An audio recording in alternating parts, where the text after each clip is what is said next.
Laking gulat ng tindera ng gulay ng pechay. Na ibang pechay pala ang gustong bilhin sa kanya ng matanda. Nagulat pa nga siya ng CEO pala ito. Tinawag nga niya itong bastos pero 5 milyon daw ang kapalit. Pero ganito pala talaga ang gagawin sa kanya. Sabi mo lolo, mailap ka sa mga tao at masungit ka sa karamihan pero hindi ka man ganun sa akin. Ang bilis mo lang makabasa ng emosyon. Kaya siguro mapili ka sa mga taong pinagkakatiwalaan mo. Bulungan ni Elena. Habang nakatingin nga sa mahimbing na natutulog na si Troy. Umupo siya sa gilid ng kama nito at dahil nga may space pa, pumwesto naman siya sa kahumiga. Tinitigan nga niya ang mukha ni Troy at talagang namamangha siya dahil sa kagwapuhan nitong taglay. Ang swerte ng babaeng magugustuhan nito. Nanlaki naman ang mata ni Elena at muntik nang mapamura nang biglang idinilat nga ni Troy ang mga mata niya. Agad na napaupo si Elena at magsasalita na nga sana nang umupo din si Troy saka tumingin sa mga mata niya. Bumaba na pala ang lagnat niyo, sir. Lalabas na po ako para makapagpahinga. Pasensya na po sa istorbo Paghingi ng paumanhin ni Elena. Aalis na nga sana siya pero hindi na nga niya naituloy pa nang hawakan ni Troy ang braso niya at inila nga ito dahilan para mas lumapit siya kay Troy. May binabalak ka ba? Seryosong tanong nga ni Troy. Bigla namang lumakas ang tibok ng puso ni Elena dahil sa magkahalong emosyon na nararamdaman. Ha? Wala Wala naman akong balak na masama Yung pechay ko. Napatakip naman sa bibig niya si Elena. Pechay? Anong pechay ang pinagsasasabi mo? Kunot na ang tanong nga ulit ni Troy. Mabilis namang umiling-iling si Elena. Binaba niya ang kamay na nakatakip sa bibig at magsasalita na nga sana pero hindi natuloy dahil mabilis nga siyang hinalikan sa labi ni Troy. Hindi naman nakapalag si Elena at nagulat dahil first kiss niya ito. Agad namang sumagi sa isip niya ang kasunduan nila ni Fernando, kaya pumikit na nga lamang siya at hinayaan ng kapalaran kung ano ang susunod na mangyayari. Sa mundong walang kasiguraduhan, hanggang saan ang makakaya mong gawin para patuloy na mabuhay? Kaya mo bang isakripisyo ang sarili mo para manatili ang mga mahal mo sa buhay?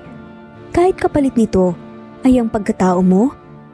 Magandang umaga sa inyong mga tagapakinig. Ako si Elena at ito nga ang aking kwento na sana kapulutan niyo ng aral. Simulan natin ang kwento. Pasensya ka na Elena.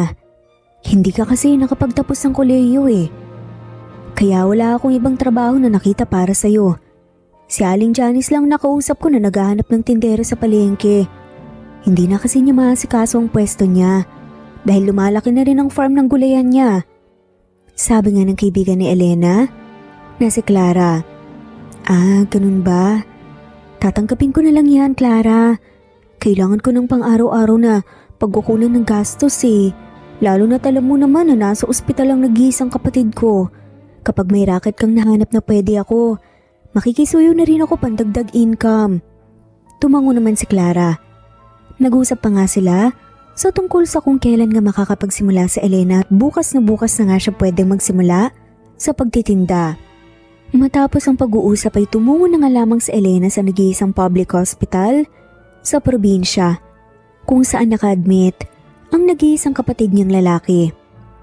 Wala na silang mga magulang. Namatay ang mama niya sa panganganak ng kapatid niyang habang ang papa naman niya ay namatay dahil sa aksidente sa pagsasaka 2 years ago. Last year lang na-admit ang kapatid niya na may sakit na leukemia. Ginagawa at tinitiis nga niya ang lahat para nga sa kanyang pamilya, para matustusan ang pangangailangan ng kapatid. Hindi na rin siya nakapagpatuloy pa sa pag-aaral sa kolehiyo kahit graduating na nga siya nung namatay ang papa niya. Aabunuhan na naman ako ng dugo next week, ate. Alam kong wala kang pambayad kaya wag mo na pong ipilit. Baka matitiis ko pa naman po kung sa susunod na abono ng dugo Nahihirapan ka lang po ng gusto dahil sa akin.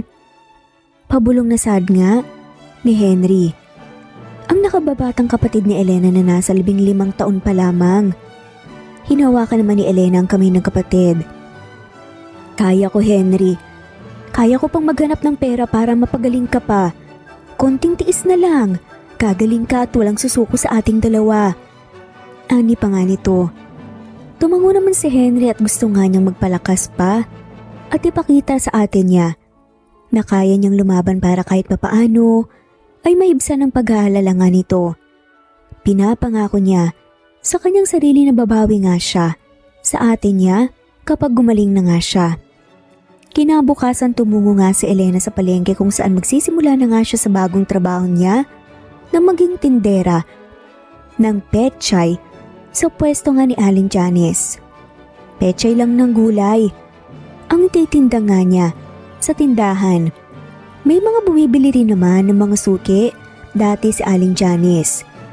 Hindi arawan ng sweldo ni Elena kundi porsyento nga lang sa kinikita nga niya, kaya talagang dapat magsipag siya. Pechay kayo dyan! Bili na po kayo! Fresh na fresh from the farm! Mga suki, dito na kayo bumili dahil mula ito sa farm ni Aling Janice. Sigaw nga ni Elena sa mga taong dumadaan sa pwesto niya. Kailangan niyang mangumbinsi ng mamimili dahil hindi lang naman siyang nagtitinda ng pechay. Meron din sa tapat at gilid ng pwesto niya. Ang sipag first day kasi. Ipagpatuloy mo yan para mas marami ka pang benta sa amin. Pagbibiro nga ng tinderang katapat ni Elena. Tumawa naman si Elena dahil mababait naman ang mga tindera sa paligid niya at hindi nagtuturingan na magkakakompetensya. Lumipas ang mga araw at oras nga hanggang sa kamunti na nga ang mga tao. Hindi na rin sumigaw pa si Elena dahil baka maubos nga ang boses niya. Wala nang pangbukas pa. Excuse me, pabili ako ng pechay. Yung pechay na hindi gulay para sa apo ko. Bibilhin ko, kahit 5 milyon pa yan. Biglang saad nga ng lalaki out of nowhere. Napalingon naman si Elena sa katabing pwesto niya at nakita ang isang lalaking medyo may katandaan na. Nakasuot pa nga ito ng itim na tuxedo na mukhang mayaman at may kasamang mukhang bodyguard. Po? Pechay na hindi gulay? Nakakatawa naman po kayo. Anong trip yung ginagawa niyo? Tumatawang saad naman ng tindera na pinagtanungan nito. Natawa rin ng bahagya si Elena nang magets ngang sinasabi ng lalaki. Seryoso po ko, Ali. Gusto ko po yung pechay na presko at hindi pa po nagdidiligan. Wala ba kayong rekomendasyon? May pera ako at may mag-a-advance din ako kung meron dito. Seryosong sabi pa nga talaga ng lalaki. Agad namang tumalas ang tenga ni Elena sa narinig niyang sabi ng lalaki patungkol sa pera. Kailangan niya talaga ng pera ngayon. At kung tamang naiisip niya, sa gustong bilhin ng lalaki ay mukhang mapapasubo siya rito. Lalo na ngayon, kaya nga niyang gawin ang lahat para sa kapatid niya. Hindi alam ni Elena pero nakita na nga lamang niya ang sarili na naglakad papalapit sa matanda at sinabi ang mga katagang alam niyang pagsisisihan niya. Bilhin niyo na po ang pechay ko! Singhal nga ni Elena at napapikit nga dahil sa kahihiyan. Sumigaw ba naman siya na binibenta niya ang pechay niya. Agad namang napatingin sa kanyang lalaki. Hoy Elena, ano ba yung pinagsasasabi mo? Huwag kang makisakay sa trip ng mga taong hindi mo naman kakilala. Saway naman ang concerned na tindera. Iminulat nga ni Elena ang mga mata at nakitang nakatingin ng lalaki sa kanya. Painabot naman itong maliit na papel na kinuha at tinanggap naman niya. Magkita tayo sa lugar na yan. Mamaya pagkatapos ng trabaho mo rito. Seryosong sabi ng lalaki at tumalikod na nga, saka umalis. Napatingin naman si Elena sa hawak niyang papel kung saan may address ng coffee shop na malapit lang sa ospital kung nasa ng kapatid. Naku Elena, huwag kang basta-basta nagpapaniwala sa mga yun dahil baka kung anong gawin nila sa'yo. Huwag kang makipagkita sa mga yun. Sinasabi ko to dahil concerned ako. Sabi nga ng tindera. Salamat po sa concern, Aling Linda. Tatandaan ko pong mga sinabi niyo. Tanging sabi na nga lamang ni Elena at bumalik na nga sa pwesto niya. Nagdadalawang isip si Elena pero kung totoo ang offer ng mga to, tatanggapin niya kaagad. Lumipas pa ang mga oras hanggang sa natapos na nga rin ang araw ni Elena. Papunta na nga siya sa ospital kung nasaan ang kapatid niya. Nang maaninag, ang coffee shop kung saan nga sila magkikita ng lalaki kanina. Medyo may kalakihan ng coffee shop at may security guard naman, kaya nagdesisyon si Elena na pumunta na nga lamang doon. Pagpasok niya sa coffee shop, ay agad din naman niyang nakita ang lalaki kanina na nakaupo sa sulok. Nilapitan niya ito kaagad at umupo sa katapat nitong upuan na bakante. Mabuti dumating ka. Akala ko hindi ka natutuloy pa. Ako nga pala si Fernando. Pwede mo akong tawaging lolo. Total, matanda na rin naman talaga ako. May ngiting sabi nga nito nang makaupo si Elena. Sige po. Ano po bang intensyon niyo? Totoo po ba talaga ang sinabi niyo kanina? Kailangan ko po kasi ng pera. Kaya ayoko na pong magpaligoy-ligoy pa. Diretsahang sabi naman ni Elena. Tumango-tango naman ang matanda. Naiintindihan kita, iha. Simple lang naman ang gagawin mo. Ibibigay mo lang ang pechay mo sa apo ko para malaman ko kung lalaki ba talaga siya o hindi. Kapag naibigay mo na, bibigyan kita ng 5 milyon. Ibibigay ko ngayon ang kalahati ng pera kung tatanggapin mo ang gusto kong mangyari. Kapag hindi mo naman naibigay ang pechay mo sa apo ko, ibabalik mo sa akin ng 2 milyon. At least, meron pa rin, diba? Bayad pa rin naman sa efforts at oras mo yun. Paliwanag nga ni Fernando. Ha? Paano ko po gagawin yun? Susulpot ako sa kwarto niya at papaibabaw na lang sa kanya, ganun po ba?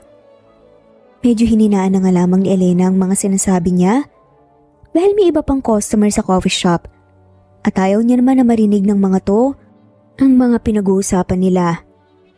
Napatawa nga ng bahagyang matanda. Magiging personal assistant ka ng apo ko. Nalaman ko na ang background mo at graduating ka. Bago ka maging personal assistant ng anak ko, itetrain ka muna. Ipapaalam muna sa'yo lahat ng mga kailangan mong gawin. 1 linggo lang ang magiging training mo. Magkakaroon ka pa rin naman ng sweldo bilang assistant ng apo ko. Bibigyan kita ng 1 buwan para maybe mo ang pechay mo sa kanya. Hindi naman nakapagsalita si Elena. Ano ba tong pinasok niya? Mas malala pa nga ito sa mga racket na napasukan niya. Pero magkakaroon naman siya ng disenteng trabaho bilang assistant. Dahil hindi ako sigurado. Hindi din po kasi ako sigurado kung kaya ko bang maakit ang apo niyo. Pabulong nga na pagpuputol ni Elena. Don't worry. Kailangan mo lang naman maging malakas at matatag. Isipin mo na lang. Sa akin ka nagtatrabaho at hindi sa apo ko. Kakampi mo ako sa loob ng 1 buwan kaya wala kang dapat ipag-alala. Nagdadalawang isip nga si Elena. Kalaunan, pumayag na nga lamang din siya. Nagpirmahan naman sila ng kontrata ni Fernando at binasa naman yun ng maayos na Elena bago pirmahan. Binigyan din siya ni Fernando ng tseke na agad din niyang tinanggap, wala nang atrasan pa. Kaya nang napag-usapan nagkaroon nga ng 1 linggong training sa Elena para sa mga dapat at hindi niya dapat gawin. Dinala nga siya sa syudad at binigyan ng apartment. Nilipat naman ang ospital ang kapatid niya sa syudad para mas malapit ito sa kanya at madali niyang madadalaw. Totoo nga, 1 bilyonaryo si Lolo Fernando. Ang yaman pala talaga niya. Bulong nga ni Elena habang naglalakad papunta sa opisina na tinuro sa kanya ng staff ng building na pagmamay-ari daw ng apo ni Fernando na si Troy Hermes. Narating na nga rin ni Elena ang nag-iisang pinto sa 15 palapag ng building. Binuksan niya naman ito at saka pumasok sa loob. Good morning po, sir. Ako po si Elena Santos, ang magiging personal assistant niyo po mula ngayon. Pagpapakilala nga ni Elena. Nakita niya ang isang lalaking formal ang pananamit at nakatalikod sa kanya at nakaharap nga sa malaking glass window kung saan mula doon makikitang magandang view ng mga building sa labas. Lumingon ang lalaki na kilala nga ni Elena na apo ni Lolo Fernando, si Troy Fernandez. Hindi ko alam kung paano mo kinumbinsi ang lolo ko, May pasok ka bilang personal assistant ko. Pero tatanggapin kita dahil pinilit ka niya sa akin. Magsisimula ka na ngayon, siguro naman. Alam mo nang mga gagawin mo dahil naoriyan ka na kahapon. Wala akong oras para sa'yo. Masungit na sad nga ni Troy. Hindi nga alam ni Elena kung mamamangha siya o ano. Dahil nga sa kagandahan ng boses ni Troy, na lalaking lalaki talaga. Mas nagpadagdag pa nga ito ng puntos sa kagwapuhan nitong taglay. Umasa si Elena na magagawa niya kagad ang trabaho niya at sana nga rin ay mali ang akala ng lolo nito na bakla nga si Troy. Dahil sayang naman. Nagsimula na nga rin si Elena sa trabaho niya. Lumipas ang ilang araw ay na-impress naman kaagad si Troy sa kanya dahil sa pagiging masipag niya. Palagi din niyang nakukumpleto ng maayos at malinis ang pinapagawa ni Troy sa kanya. Take note of everything and act professional. 3 araw tayo dito sa resort kaya dapat ma-impress natin ang kliyente. At hindi tayo uuwi hanggang sa hindi siya pumipirma sa kontrata. Seryosong sad nga ni Troy habang papasok nga sa isang resort. Sige po sir, makakaasa po kayo na nakasuporta lang po ako dito sa likuran nyo. Taas noon namang sabi ni Elena. Pagdating sa main hall, sinalubong naman sila ng mga staffs at ng may-ari ng resort na kliyente nga ni Troy sa pinakamalaki at pinakasikat na real estate company nila sa bansa. Mabuti naman at dumating kayo. Kanina pa ako naghihintay. Nakahanda na ang unang sport na lalaruin natin habang nandito kayo. Natutuwang sabi nga ni Mr. Cruz. Sport? Anong sport po yun, Mr. Cruz? Tanong nga ni Troy. Tennis. Bago pa nakapagsalita si Troy, hinila na naman siya ni Mr. Cruz papunta nga sa kung saan. Agad namang sumunod sa kanila si Elena at narating nila ang may kalakihang tennis court na walang naglalaro dahil mukhang ni-reserve ito exclusively ni Mr. Cruz para lang sa paglalaro nila. Pasensya na po talaga Mr. Cruz. Hindi po kasi ako marunong mag-tennis eh. Hindi po ako marunong maglaro niyan, honestly. Paghingi ng paumanhin nga ni Troy. Really? Tuturuan na lang kita Mr. Hermes. Madali lang to. Sayang naman ang hinanda ko. Nakakalungkot kung hindi naman pala matutuloy ang paglalaro natin. Humingi ng tawad ng paulit-ulit nga si Troy dahil hindi kasi siya lumaki as athlete. May alam siyang ilang laro, sports pero magkaiba ang mga alam sa magaling. Ako na lang po. Ako na lang po makikipaglaro sa inyo Mr. Cruz. May ngiting singit nga ni Elena na parang sinasalba nga si Troy. Napahinto naman si Mr. Cruz at Troy sa kasabay na napatingin kay Elena. Marunong ka? Kunot noong tanong nga ni Troy. Tumango naman kagad si Elena. Athlete po kasi ako sa school namin. May mga alam akong sports at magaling din naman ako sa tennis. Ani nga nito ng confident. Natuwa naman kagad si Mr. Cruz. Magaling kang pumili ng assistant Mr. Hermes. Sige magsimula na tayo. Naghanda naman sila at nagpalit na nga rin si Elena ng sports attire na binigay nga sa kanya ni Mr. Cruz. May mga sports attire ng ibang staff sa resort na hindi pa nga nagagamit kaya yun nga ang binigay sa kanya. Sigurado ka bang marunong ka? Ang liit mo kaya? Mabigat ang racket, baka mapahiya lang ako sa'yo. Bulong nga ni Troy kay Elena. Grabe naman. Ang judgmental mo naman sir. Maliit nga ako pero malakas ako no. Watch and learn. Sabi naman ni Elena at taas noong naglakad papunta sa pwesto niya. Nakapwesto na nga rin si Mr. Cruz. Ilang sandali lang nagsimula na nga rin ang labanan. Sa simula ay medyo nahirapan pa nga si Elena na makasabay dahil matagal na nga rin siyang hindi naglalaro ng tennis. Pero matapos ang isang game, nakabawi na nga rin siya kaagad hanggang sa nanalo na rin. Akala niya magagalit nga si Mr. Cruz pero tuwang-tuwa pa nga ito dahil nakahanap talaga siya ng katapat at babae pa. Nag-request pa nga ito ng ilang set ng laro at sa huli naging pantay ang puntos nilang dalawa. Ang galing niyo po talaga Mr. Cruz. Ang lakas ng mga hampas niyo Hindi ako makahabol. Namamanghang pambobola nga ni Elena nang makalapit kay Mr. Cruz. Bolero kang bata ka. Muntik mo na nga akong matalo at talagang nag-enjoy ako. Maglaro ulit tayo sa susunod dahil paborito kong laro itong tennis. Agad namang pumayag si Elena, sabay nag-thumbs up. Lumapit sa kanila si Troy at pinuno ng komplemento si Mr. Cruz. Salamat sa oras na binigay nyo. Kahit kakadating nyo lang. Magpahingaw na muna kayo at magkita ulit tayo mamaya sa dinner para makapag-usap tungkol sa proposal. May ngiting sabi nga ni Mr. Cruz at nagpaalam na nga rin sa kaumalis. Ang galing mong pumuri kay Mr. Cruz pero sa akin, wala man lang kahit isang word. Nakakatampo naman yan, sir. Pabiro nga ni Elena kaya napatingin si Troy sa kanya. Hindi naman kagad nakapagsalita si Troy at nagdadalawang isip pero bumuka na nga rin ang bibig niya. Magaling ka sa tennis. Keep it up. Anya sabay talikod at umalis. Huh? Yun na yun? Ang iksi naman, habaan niyo naman, sir. Pasigaw na sabi nga ni Elena dahil malayo na nga ang nilakad ni Troy. Mabilis niya namang kinuha ang damit na pinagbihisan niya sa kasinundan nga si Troy. Narating nila ang mini cottage kung saan sila mananatili. Pagpasok nila ay bumungad nga sa kanilang living room. Mini kitchen, 2 pinto ng kwarto. Nasa living room na nga rin ang dala nilang gamit kanina na kinuha ng staff ng resort. Kanya-kanya na nga rin sila ng ayos ng gamit nila sa tig-isang kwarto at nagdesisyon na magpahinga. Nagising din naman sila bago maggabi at naghanda na nga para sa dinner nila kasama si Mr. Cruz sa isang mini restaurant na nasa loob lang ng resort.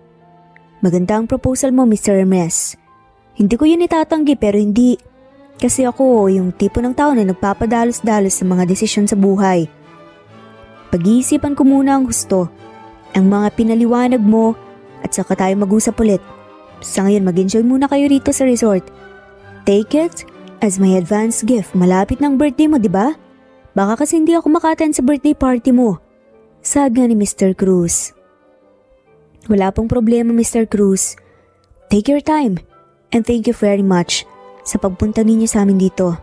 Sana'y mabigyan po kayo ng magandang desisyon na pareho tayong makikinabang. May ngiti namang sabi ni Troy.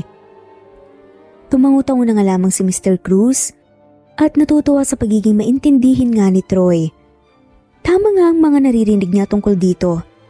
Professional ito pagdating sa negosyo at magaling makisalamuha, kaya naman umasenso nga ito ng husto.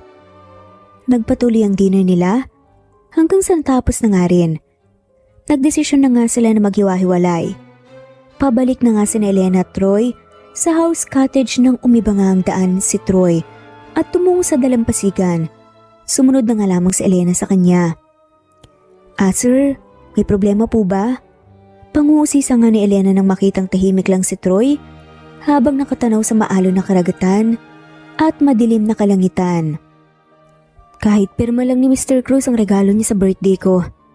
Ayos na sa akin yun. Pareho rin naman kaming nakikinabang kaya bakit pakipot pa siya? May halong inis nga na bulungan ni Troy. Baka sinusubukan lang niya ang pasensya mo, sir. Pipirmahan niya din yan. Malaki ang kutob ko na pipirma siya. Pagpapalakas nga ni Elena sa loob nga ni Troy. Hindi naman nakapagsalita si Troy at nanatili lang ang tingin sa dagat. Ilang sandali lang bigla namang bumuhos ang malakas na ulan. Nagulat nga si Troy at tumakbo palayo para sana sumilong pero napahinto rin ng hindi makitang sumunod nga sa kanya si Elena. Nilingon niya ito sa natatayuan nila kanina at nakitang nandoon lang ang babaeng ine-enjoy ang ulan. Hoy, sumilong tayo, ang lakas ng ulan, mababasa tayo, magkakasakit. Sigaw nga ni Troy. Nilingon naman siya ni Elena na puno ng ngiti sa labi. Ayos lang ako, sir. Mauna na po kayo, gustong-gusto kong magpaulan. Sigaw naman pabalik na Elena. Napahinto naman si Troy at hindi na kumilos pa mula sa kinatatayuan niya. Pinakiramdaman niya ang pagbuhos ng ulan at habang tumatagal ay natutuwa nga ang kalooban niya dahil unang beses ni itong ginawa ang magpaulan. Sir, nagpaulan na kayo. Nagigets niyo ba kung bakit gusto ko ang ulan? Sigaw nga ulit na Elena. Napabalik naman sa realidad si Troy kaya naglakad na nga lamang siya Papalapit kay Elena. Naiintindihan kita pero giniginaw na ako kaya bumalik na tayo sa house cottage bago pa tayo magkasakit. Suwestyon nga ni Troy nang malapitan ni Elena. Sige sir, bumalik na nga tayo sa cottage. Pagsang-ayon naman ni Elena at alis na nga sana nang hawakan nga siya ni Troy sa braso. May problema po ba sir? Nagtatakang tanong nga ni Elena. Umiyak ka ba? Kunot noong tanong nga ni Troy. Nagulat naman si Elena pero agad din naman yung binawi at ngumiti. Hindi po sir namamalikmata lang po kayo. Ulan yung nasa mukha ko. Ani nga nito. Ang totoo umiiyak naman talaga si Elena, hindi niya alam pero naiiyak nga talaga siya kapag umuulan. At nagpapaulan nga siya dahil pakiramdam niya, dinadamayan siya ng ulan sa mga pagsubok na hinaharap niya ngayon.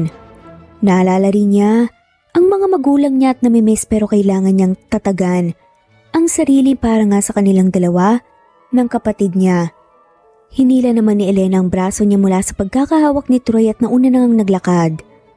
Hindi na lang ulit pa si Troy at sumunod na nga lamang din sa paglalakad kay Elena hanggang sa narating nila ang house cottage nila. Agad din naman silang naligo ng maligamgam na tubig at nagbihis. Kanya-kanya na nga rin silang natulog dahil lumalalim na din ang gabi. Kinumagahan maagang nagising si Elena kaya naghanda na nga rin siya. Nangagahan niya dahil may laman naman ang refrigerator nila sa kusina. Maulan pa sa labas at medyo madilim pa kahit nga 8:00 na nga ng umaga kaya nagluto na nga siya ng nilagang karne, itlog, bacon at kanin. Hindi pa lumalabas sa kwarto niya si Troy. Kaya pinuntahan na nga ito ni Elena. Sir, tulog po ba kayo? Late na kasi, need niyo po ang magagahan. Sad nga ni Elena habang kumakatok nga sa pinto ng kwarto nito. Walang sumagot kaya sinubukang buksan nga ni Elena ang pinto. At bukas ito kaya pumasok na nga rin si Elena. Nakabukas ang lampshade sa gilid nga ng kama ni Troy kaya lumapit si Elena sa kama. Sir, gising na po sir. Sabi nga ulit ni Elena sa bayugyog kay Troy pero tanging ungo lamang ang ginawa nito habang nakapikit ang mga mata. Napakunot naman ang noo ni Elena at agad nga na hinawakan ang noo ni Troy at nagulat naman siya dahil sa sobrang init nito. Nilalagnat kayo sir? Dahil ba naulanan kayo kagabi? Naku, kasalanan ko yata to Saglit lang po Natatarantang sabi ni Elena at dali-dali ngang lumabas sa kwarto para kumuha ng maligamgam na tubig, tuwalya at gamot. Nagluto na nga rin siya ng sopas na niluto niya noon para sa kapatid niya tuwing lalagnatin nga ito. Dinala niya lahat ng kailangan sa kwarto ni Troy. Pinilit niyang pakainin nga si Troy ng sopas na kumain din naman saka pinainom nga ng gamot bago pinunasan nga ang katawan ng maligamgam na tubig. Iba talaga ang mayayaman, ang daling magkasakit. Bulong nga ni Elena. Worth it naman. First time kong magpaulan ng ganun katagal. Hindi pa sanay ang katawan ko dahil palagi naman ako may dalang payong at may heater ang sasakyan. Bulong naman ni Troy habang nakapikit ang mga mata. Pasensya ka na sir Ako pa kaya talaga yung nagyaya sa'yo na magpaulan. Hindi na lang sana kayo nakinig sa akin. Ilang minuto pa nga bago magsalita si Troy. Kaya, sad nga nito. Kaya ba gustong gusto mong ulan dahil natatago mo ang pag-iyak mo habang bumubuhos ang ulan? Tanong pa nga niya. Napahinto naman si Elena at napatingin kay Troy na ngayon nakadilat na nga ang mga mata at nakatingin sa kanya. Sinabi ko naman na sa inyo na mali po kayo ng inakala. Hindi kaya ako umiiyak kagabi. May nakangiting umiiyak ba, sir? Wala ba? Tanong nga ulit ni Troy. Pwede kang umiyak habang nakangiti. Sabi ng iba matatawag yun na tears of joy. Pero hindi lahat ganun.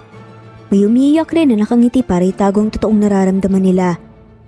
Pero makikita mo talaga sa mga mata nila na malungkot sila. Dagdag pa nga niya.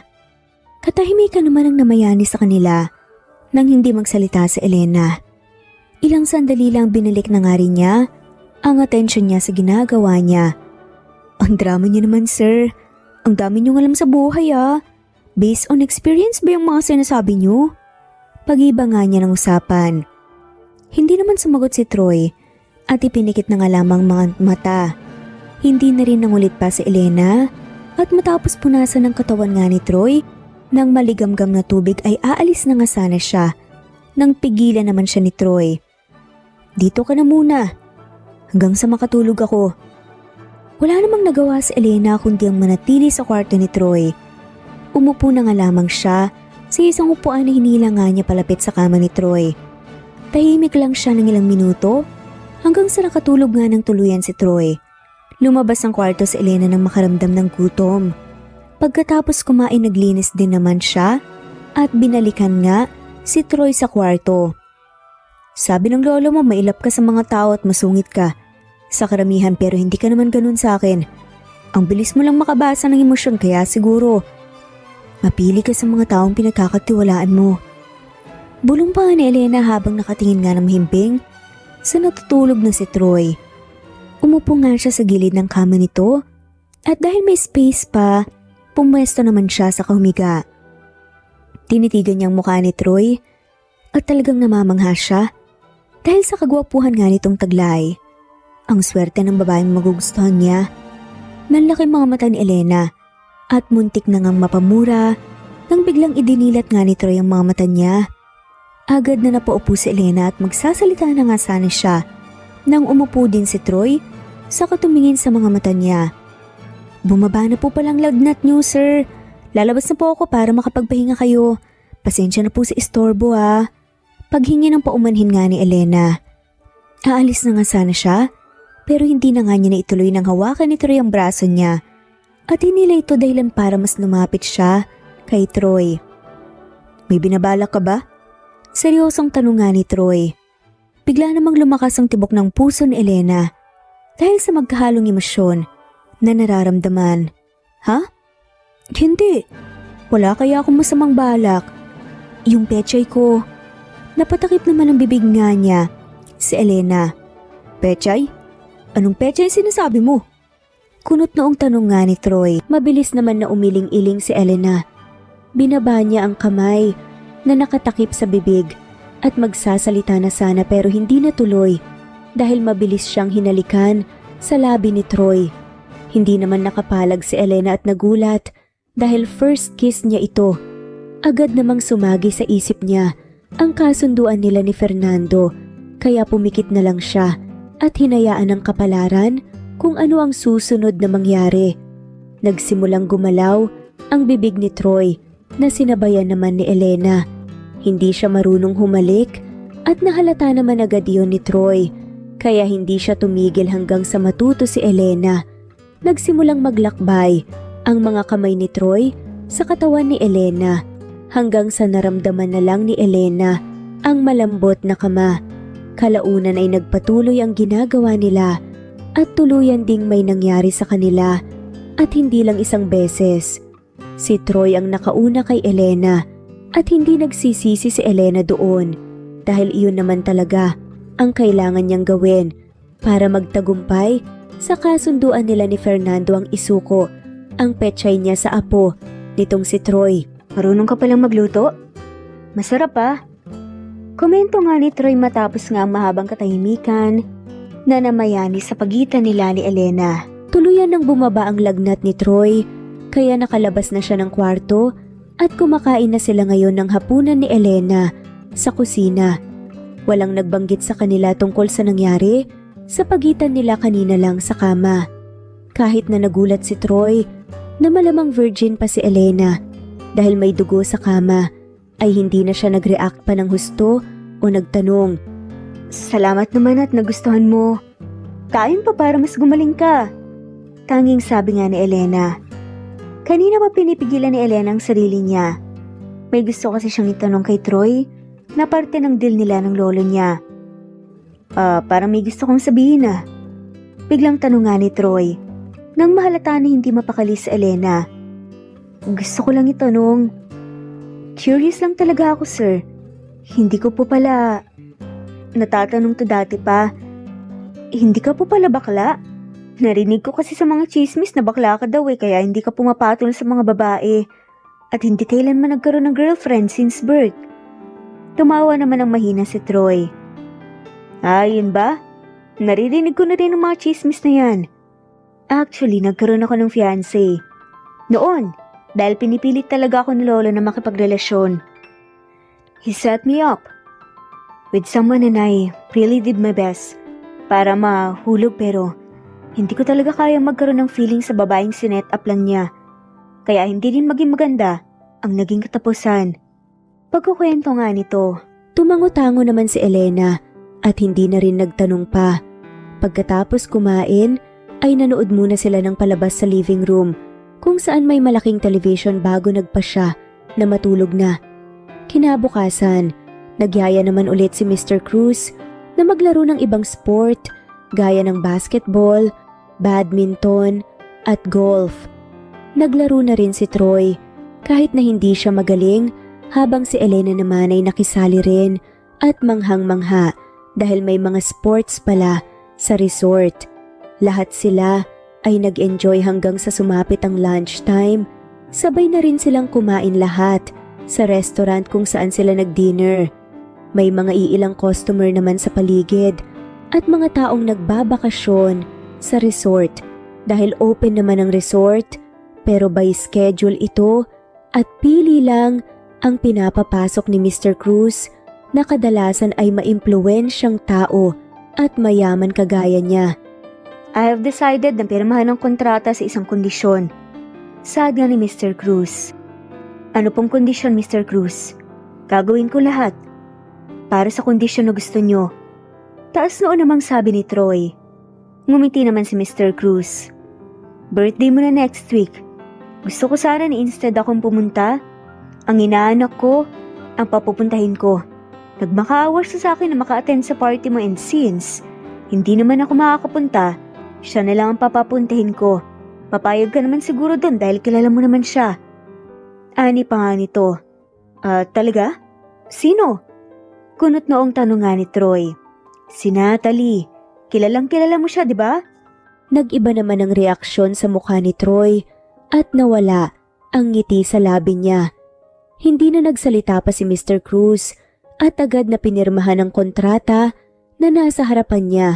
Hindi na nakaangal si Troy at tinapos na lang ng maayos ang pag-uusap nila. Mabilis na lumipas ang mga araw. Pansin naman ni Elena ang pagiging pikunin at mas naging maiksi pa ang pasensya ni Troy sa mga nakapaligid niya. Hindi po bakla ang anak niyo. At gaya ng deal natin nabigay ko sa kanya ang pechay ko. Gusto ko sana mag-resign sa pagiging assistant niya dahil tapos na rin naman ang kasunduan natin. Saad nga ni Elena kay Fernando. Naiintindihan kita, iha. At hindi kita pinipigilang umalis pero pwede bang tapusin mo muna ang birthday ni Troy? Gusto ko sana na pumunta ka sa party dahil sigurado akong gusto rin ni Troy na pumunta ka. Nagiging open siya sa akin at kapag tinatanong ko siya tungkol sa'yo, madami siyang nasasabi. At alam ko na kahit papaano naging close na rin kayo. Pagbigyan mo na ako na umattend ka lang sa birthday ng apo ko. Pagpupumilit pa nga ni Fernando. Nagdadalawang isip naman si Elena. Kahit gusto niyang tumanggi, ay nahiya siya dahil malaki ang naitulong nito. Kaya sa huli ay pumayag na rin siya. Kasalukuyan namang gumagaling ang kapatid niya at pwede na itong makalabas ng hospital. Kapag natapos na ang birthday ni Troy, ay plano niya na lumayo kasama ang kapatid at kalimutan na lahat ng nangyari. Sumapit din ang araw ng birthday ni Troy. Isa si Elena sa mga nag-organize ng party base sa gustong theme ni Troy. Masyado itong busy, kaya siya na ang pinakilos sa mga gagawin. Marami-rami naman ang nakakilala kay Elena dahil sa pagiging active niya at palaging pinupuri ni Troy sa harap ng mga empleyado at kliyente niya. Kinakabahan si Elena sa plano niyang pagre-resign pero tutulungan naman siya ni Fernando kaya nawawala rin ang kaba niya. How was the venue? The foods? Decorations? Marami na bang bisita sa function hall? Sunod-sunod na tanong nga ni Troy habang inaayos ang sarili sa harap ng hall mirror. Kasalukuyang gaganapin ang party sa isang 5 bituin hotel na pagmamay-ari ng lolo ni Troy. Nasa isang kwarto sila ngayon kung saan nagbibihis si Troy. Nakapagbihis na si Elena kanina pa at chinek lang si Troy. Yes sir. Malapit na magsimula ang party. Kayo na lang pong hinihintay. Sagot naman ni Elena. Tumango naman si Troy at nagpaalam na rin si Elena para ma-double check pa ang ibang detalye ng party. Pagbukas ni Elena sa pinto ay nagulat naman siya nang may biglang sumabunot sa kanya. I can't believe it. Nandito ka ang babae ka? How dare you? Ang kapal naman ang mukha mo. Sigaw ng babae na hindi nga familiar kay Elena. Tuluyan namang nasira ang hairstyle nga ni Elena dahil nga sa pagsabunot ng babae sa kanya. Teka, hindi kita kilala. Bitawan mo nga ako. Nagkakamali ka ng sinasabunutan. Sambit naman niya habang inalis ang kamay ng babae sa buhok niya. Hindi ako nagkakamali. Tandang-tanda ako na ikaw ang kinausap ni Lolo Fernando sa palengke. Nagulat naman si Elena sa sinabi nga nito. Ilang sandali lang, humiwalay na nga rin ito sa kanya. Napabitaw nga nang pumagitna nga si Troy sa kanila. Natalie, anong ginagawa mo dito? Nanggugulo ka na naman ba? Galit nga na tanong ni Troy. Oo, nanggugulo nga ako. At deserve ng babaeng niya naguluhin dahil niloloko lang niya ang mga tao na nakapaligid sa kanya. Ano bang ibig mong sabihin? Ipaliwanag mo nang magkaintindihan tayo. Kapag nalaman ko na nagsisinungaling kay papapulis kita. Nanggugulo ako. Pero deserve ng babaeng niya naguluhin dahil niloloko ka lang niya, Troy. Kahit na hindi mo ako paniwalaan, nagsasabi ako ng totoo. And kung ipapakulong mo ako, go ahead. Alam ko naman na hindi ako nagkakamali. Ginagamit ka lang ng babae yan para magkapera. Sinukulan lang yan ni lolo mo para landiin ka. Iiwan ka rin niya kapag nagawa na nga niyang kasunduan nila ng lolo mo. Alam ko dahil nakita ko at narinig ko ang pag-uusap nila. Nilingon naman ni Troy si Elena. Totoo bang sinasabi ni Natalie? Tanong nga niya. Hindi naman nakasagot si Elena na hindi makapaniwalang nakatingin kay Natalie. Hindi niya matingnan si Troy dahil kinakabahan siya at natatakot sa pwede nitong gawin. At bakit mo naman siya tatanungin? May kriminal ba na umaamin ng kasalanan ginawa niya? Na makakabenepisyo sa kanya? Ask your Lolo Fernando, Troy.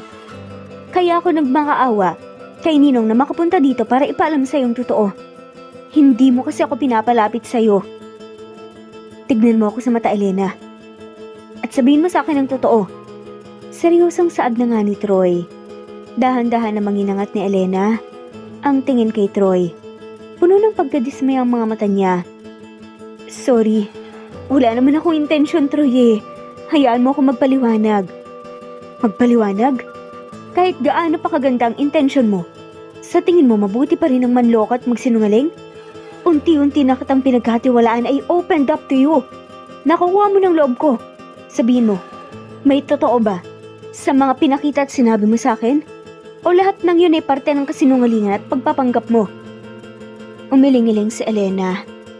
Sorry, nagawa ko lang naman talaga yun para sa kapatid ko eh. Alam kong maintindihan mo ko kapag pinaliwanag ko ang lahat, Troy. At lahat ng ginawa, pinakita at sinabi ko, totoo lahat yun. Hindi ako nagsisinungaling, umalis ka na. Hindi ko kailangan ng manloloko at sinungaling sa tabi ko. Naiyak naman ng tuluyan si Elena at kahit gusto niya pang magpaliwanag, ay wala na rin siyang nagawa kundi ang umalis na lang dahil talagang galit na ang reaksyon sa mukha ni Troy. Umalis si Elena na umiiyak pero kinalma niya ang sarili at tumungo sa hospital kung nasaan ang kapatid niya. Tinawagan niya rin si Fernando at sinabi rito ang nangyari. Binigay naman ni Fernando ang kabuuan ng 5 milyon kay Elena at nagpasya sila pareho na putulin na ang lahat sa kaibaon sa limot ang pagkakilala nila. Lumipas ang mga araw, nanatili sa hospital si Elena dahil may ilang araw pa bago tuluyang ma-discharge ang kapatid niya. Nabalitaan naman niya na natuloy ang birthday party ni Troy. Hindi na sila nagkita pa at hanggang doon na lang ang nabalitaan niya. Sa wakas, Makakalabas na rin ako ng ospital. Salamat sa lahat ng sakripisyo mo, ate. Ako naman babawi sa'yo ngayon. May ngiting sabi nga ni Henry. Naiintindihan kita, Henry. Huwag mo nga munang isipin yan. Gusto ko na bumalik ka sa pag-aaral o kaya homeschool na lang para hindi ka mapagod. Sabi naman ni Elena. Hindi naman nakipagtalo si Henry sa ate niya at pumayag na susundin lahat ng gusto nito. Matapos makapag-impake ay lumabas na rin sila sa ospital. Papara na sana ng taxi si Elena sa gilid ng daan nang bigla namang may humila sa buhok ni Elena. Nandito ka lang palang babae ka? Matagal din ako naghanap sa'yo. Akala mo ba? Matatakasan mo ako matapos mong gayumahin si Troy? Galit na singhal na naman ni Natalie. Natalie? Anong gayo mo ba ang pinagsasasabi mo? Wala na akong kontak kay Troy, di ba? Kaya pabayaan mo na ako, nananahimik na ako. Sigaw naman pabalik ni Elena. Ha? Nananahimik? Lumayo ka lang pero naiwan ang masangsang na baho mo kay Troy. Mas lalo siyang lumayo sa akin. At mas nagkaroon ng trust issues sa mga nakapaligid sa kanya. Bitawan mo nga ate ko! Pagawat naman ni Henry, hindi naman niya maawat ang dalawa dahil mahigpit ang hawak ni Natalie sa buhok ni Elena.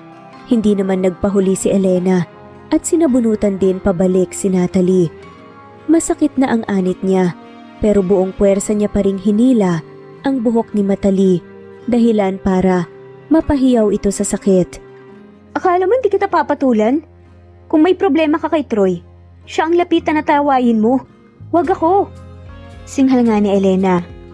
Ang kapal na mukha mo? Ikaw ang unang pumasok sa buhay niya. Kaya bakit hindi kita sisisihin? Ikaw ang may motibo, umpisa pa lang. Nagulat naman si Elena nang malakas siyang itinulak ni Natalie. Hindi naman siya nasalo ng kapatid niya. Kaya napahandusay siya sa sementadong daan. Susugurin sana ulit siya ni Natalie nang biglang nagdugo ang binti niya. Nagulat silang lahat lalong-lalo na si Elena. Ate, dinudugo ka. Ano nangyari? May masakit ba sa'yo? Tulungan niyo kami! Sigaw nga ni Henry. Nataranta naman si Natalie kaya agad siyang tumalikod at tumakbo palayo. Napansin naman sina Henry at Elena ng guard sa hospital na agad silang tinulungan papasok. Inasikaso naman agad si Elena ng mga nurse at doktor. Good news po. Hindi ka nakunan, Miss Elena. Malakas ang kapit ng bata sa sinapupunan mo. Kailangan mo munang manatili dito sa ospital ng isang araw para makabawi. May itim pagbabalita nga ng doktor. Agad namang napopoy si Elena mula sa pagkakaiga sa ospital. Po? Buntis ako? Ilang buwan po? Kinakabahang tanong nga niya. 3 weeks pa lang, Miss Elena. Congratulations, magpahinga ka muna, baka mabinat ka. Sagot naman ng doktor at nagpaalam na ngangalis na. Hindi naman makapagsalita si Elena dahil sa gulat. Napahawak siya sa tiyan niya. Hindi niya inaasahan na mabubuntis siya ng ganun kadali. Nakalimutan niya palang maging safe muna bago isuko ang petchay niya. At naalala nga niyang nangyari sa kanila ni Troy. Napalunok nga si Troy, hindi makagalaw nang makita nga ang kakaibang aura ng babae. Samantalang si Elena naman hindi mapakali. Bigla na nga lamang napalunok ito nang dahil sa kaba. Naalala nga niya kung paano nga siya inutusan ng lolo ni Troy. Pero sa ngayon, wala nga siyang ibang naiisip kundi ang init ng katawan nila.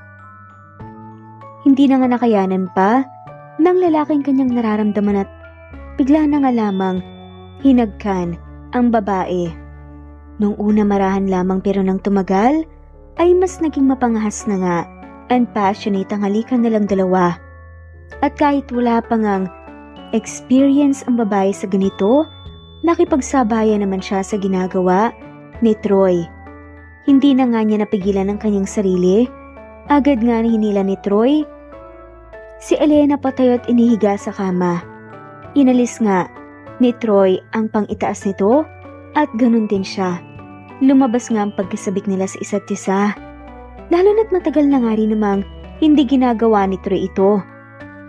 Pinaulanan naman ni Troy ng mga matamis na halik ang mga parte nga ng babae sa kanyang paa hanggang sa hita hanggang sa punta na nga ito sa pang-ibaba.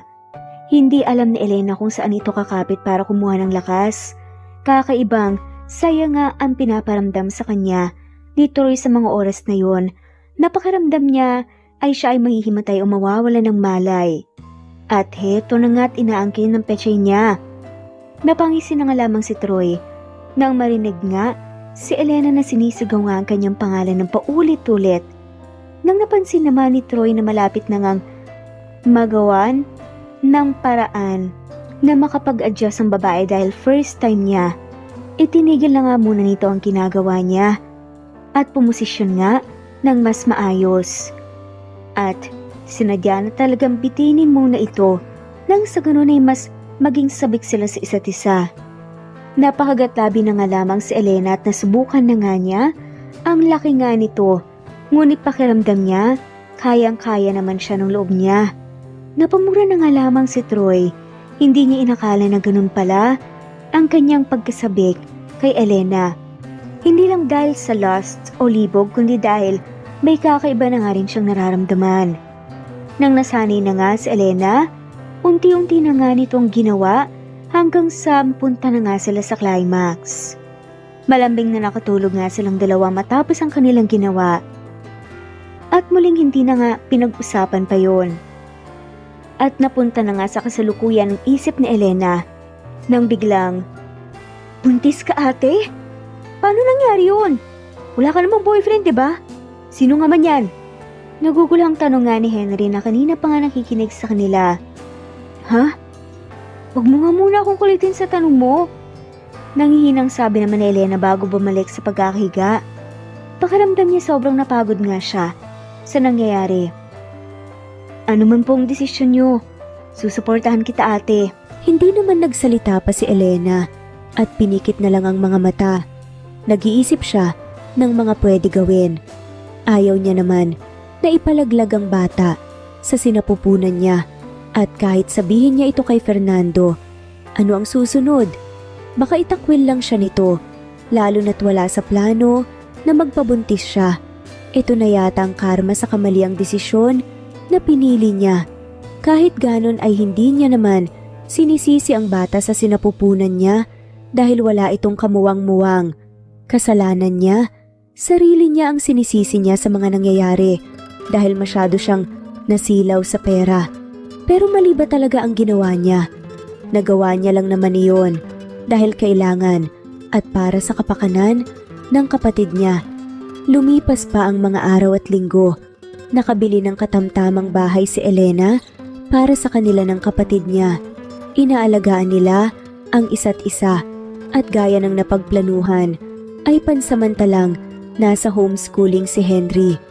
Nag-iisip naman si Elena ng mga pwede inegosyo sa natira sa pera na bigay ni Fernando sa kanya. Nakabili rin siya ng isang coffee shop na pinapatakbo niya. Habang lumilipas ang mga araw at ilang linggo, unti-unti namang namimiss ni Elena ang presensya ni Troy.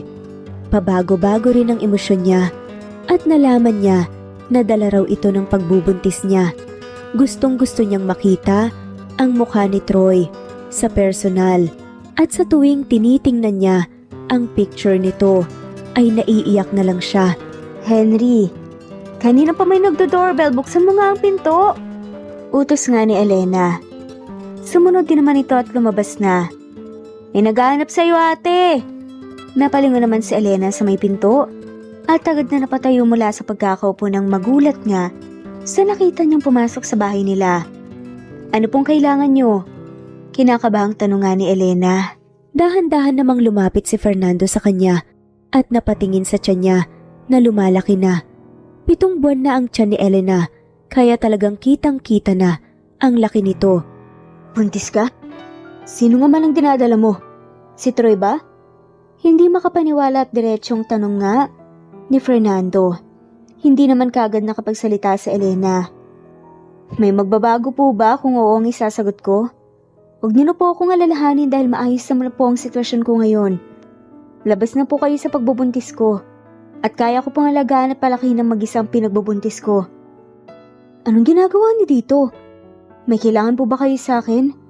Wala na akong atraso sa inyo kaya bakit niyo pa po ako hinahanap? Tanong pa nga niya. Hinahanap kita dahil hindi ko na alam kung anong gagawin ko kay Troy. Simula na mawala ka, ay mas lumala pang pagiging mailap niya sa mga tao na kahit ako iniiwasan niya. Alam kong may kasalanan ako pero iba na talaga ang hilos niya. Susubukan sana kitang kumbinsihin. Napakiusapan siya. Hindi ko naman alam na buntis ka pala. Hindi ko magagawang hayaan ka na lang sa kalagayan mo dahil kadugo ako ang pinagbubuntis mo. Wala po kayong mapapala sa akin dahil kung ayaw po ni Troy sa inyo na sarili niyang lolo, ano pa po kaya sa akin? Na isang estranghero lang naman na niloko siya at pinirahan. Wala kang kasalanan, Iha. Ako ang punot dulo ng lahat. Kaya siguradong pakikinggan ka niya. Subukan mo lang, huwag kang mag-alala, sasamahan kita. Hindi kita bababayaan. Hindi naman nakapagsalita si Elena. May parte sa kanya na gustong umayaw sa gustong mangyari ni Fernando. Pero may parte rin sa kanya na gustong makita si Troy dahil hindi pa si Ian nakahingi ng patawad rito. Gusto niya rin na gumaan ang dibdib niya kahit papaano dahil nakaramdam talaga siya ng konsensya sa ginawa niya.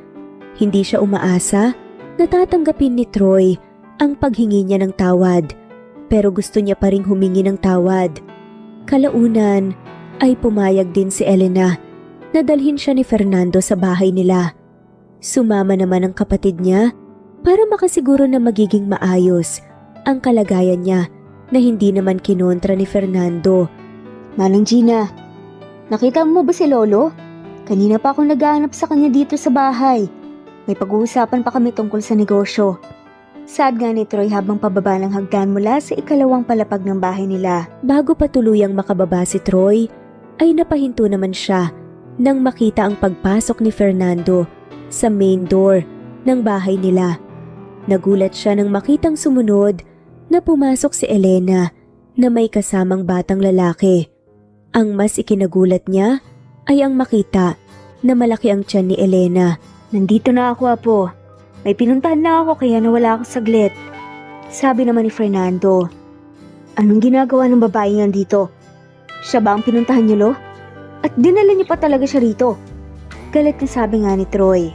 Mabilis namang lumapit si Fernando kay Troy. Naiintindihan kong galit ka sa kanya. Pero pwede bang pakinggan mo muna siya, Po? Huwag mo muna siyang sigawan. At baka mapano pang pinagbubuntis niya. Bulong nga niya sa Apo. At talagang mas sinalala niyo pa ang babaeng yan kaysa sa akin. Matapos ang ginawa niya? Ano pa nga ba ang aasahan ko? Magkakampi naman talaga kayo umpisa pa lang. Kumunot naman ang noon ni Fernando at nakaramdam ng galit. Alam kong kasalanan ko ang lahat pero masisisi mo ba ako kung gusto ko nang makahanap ng kanang asawa at makabuo ng pamilya bago ako mamatay? Hanggang kailan mo ba didibdibin yun? At oo, mas naaawa at nag-aalala ako kay Elena dahil siya ang nawalan. Apo, ginawa niya ang deal namin para sa kapakanan ng kapatid niya. Binaba niya ang dignidad niya at ngayon nabuntis pa siya. Nagulat naman si Troy. Sa mga narinig niya, gumuhit ang pagtataka sa mukha niya at mas lalong gumulo ang isip niya sa mga nangyari. Troy, pasensya ka na sa mga ginawa ko. Alam kong mali ang ginawa ko, nilokohin ka at tanggapin ang pera ng lolo mo. Nagsisisi talaga ako. I'm sorry, gipit lang talaga ako at buhay ng kapatid ko ang nakataya kaya nagawa ko yon. Sa buong pagkakataon na naging assistant mo ko, naging totoo naman ako sa iyo At mas nakilala kita, hindi ako nagsinungaling. Sa mga sinabi ko, humihingi ako ng tawad at hindi ako umaasa na mapapatawad mo ko. Gusto ko lang na marinig mo ang paghingi ko ng tawad dahil ayokong isipin mo na ginusto ko ang pagbenta ng dignidad ko. Umiiyak nga na paghingi ng tawad ni Elena. Humihingi rin ako ng pasyensya. Dahil sa akin, nagawa ng ate ko yun. Kung gusto niyo pong ibabalik ko po yung perang binigyan ninyong paunti-unti, magsisikap po ako. Gagawin ko po lahat para mabayaran ng kamaliang ginawa ni ate ko. Siya lang ba talaga dapat sisihin niyo? Nakonsensya ang ate ko, nagdusa siya, nasaktan. Ngayon, paano niyo pababawiin sa kanya? At ibalik ang dating masayahin na ate ko. Galit na sabi nga ni Henry. Tinignan niya ng masama si Troy na ngayon nakatingin nga sa kanya. At ikaw? Ikaw ba ang bumuntis sa ate ko? Sana inisip mo rin noon ang posibleng mangyari kapag pinatulan mo siya. Ang taas din ng pride mo no? Bakit? Dahil mayaman kayo kaya pwede nyo nalang gawin sa mga gaya namin to? Dagdag pa niya. Kumunot naman ang noo ni Troy. Anong pinagsasasabi mo? Ako? Mataas ang pride? Hindi mataas ang pride ko at hindi ko pinamumuka sa inyo ang yaman ko. Ang lakas ng loob nyo na pagsalitaan ako ng ganyan. Ani pa nga nito. Malakas ang loob ko dahil sa ate ko. Humingi na nga siya ng tawad sa'yo at huli na rin to. Hindi mo na siya makikita pa lalong-lalo na ang anak mo na ipinagbubuntis niya. At hindi mo sila makikilala at hindi ka makakalapit sa kanila. Teka, anong pinagsasasabi mong sila? Ibig sabihin hindi lang isang sanggol? Ang pinagbubuntis ni Elena? Singit na tanong naman ni Fernando. Tinignan naman niya nga po niya at pinandilatan ng mata. Pigilan mo sila. Anak mong nakasalalay dito. Kaya mag-usap muna kayo ni Elena bago ka magdesisyon na itaboy siya. May diin niyang bulong. Naintindihan naman ni Troy ang ibig sabihin ng lolo niya, kaya bumuntong hininga siya. Fine.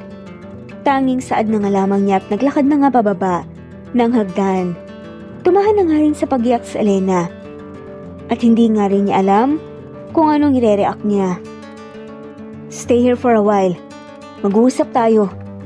Seryosong sabi nga ni Troy kay Elena, saka tumingin kay Henry. Humingi din ako ng tawad, pasensya.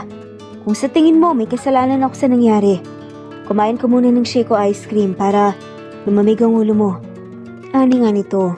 Naglakad naman si Troy papunta sa may sofa at umupo roon. Galit man ay hindi na rin nakipagtalo o nakipag-inisan si Henry. Pinaupo niya rin ang ate niya sa kaharap na sofa na inuupuan ni Troy. Niyaya naman siya ni Fernando sa kusina kaya sumama na rin siya para makapag-usap ang ate niya at si Troy. Anong gusto mong pag-usapan? Kinakabahang tanong ni Elena. Anong plano mo sa pagbubuntis mo? Wala ka mang balak na sabihin sa akin na nabuntis ka? Pabalik namang tanong ni Troy. Hindi naman kagad nakasagot si Elena. Wala akong balak na dagdagan pa ang kasalanan ko sa'yo. Plano kong palakihin ng mag-isa ang nasa sirmapunan ko. Sagot nga niya. Sa tingin mo, kasalanan ng pinagbubuntis mo? Mabilis sa mga umiling si Elena. Hindi ko iniisip yun.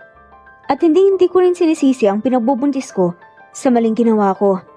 Mamahalin ko sila talaga ng buong puso. Agad namang sabi niya. Nag-isip naman si Troy at hindi muna nagsalita. Seryoso lang siyang nakatingin kay Elena at sinusuri ang reaksyon at galaw nito. Hindi naman mapakali si Elena sa bawat tingin ni Troy, kaya hindi niya ito matingnan sa mata. Pananagutan kita. Nagulat naman si Elena sa sinabi ni Troy. Ha? Tanging sambit niya. Anong ibig mo sabihin? Pananagutan ko ang bata. Manatili ka muna dito hanggang sa gusto mo. Magsimula ulit tayo. At kapag nagkasundo ulit tayo, pananagutan ko hindi lang ang bata kundi pati ikaw. Kayong dalawa.